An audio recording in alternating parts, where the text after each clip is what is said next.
Please subscribe my YouTube channel Chemistry World by MJ।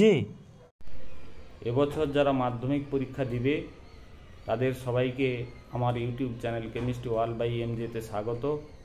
আমি মাধ্যমিকের ভৌতবিজ্ঞান বিষয়ের সাজেশান এবছরের জন্য 4টা পার্টে ভাগ করে ছেড়ে দিয়েছি। এছাড়া এবিটি এর পেজ অনেকগুলো আপলোড করে দিয়েছি, সেটা তোমাদের পরীক্ষা প্রস্তুতির ক্ষেত্রে যথেষ্ট সহায়ক হবে। আমি আজকে ভৌতবিজ্ঞানের এবিটিএ টেস্ট পেপারে 701 নম্বর পেজে যে প্রশ্নগুলো রয়েছে তার সংক্ষিপ্ত এবং যথাযথ উত্তর আপলোড করে দিচ্ছি। নিশ্চিতভাবে পরীক্ষা প্রস্তুতির ক্ষেত্রে এটা তোমাদের সহায়ক হবে। সবার পরীক্ষা ভালো হোক, এই শুভকামনা রইল।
Please subscribe my YouTube channel Chemistry World by MJ।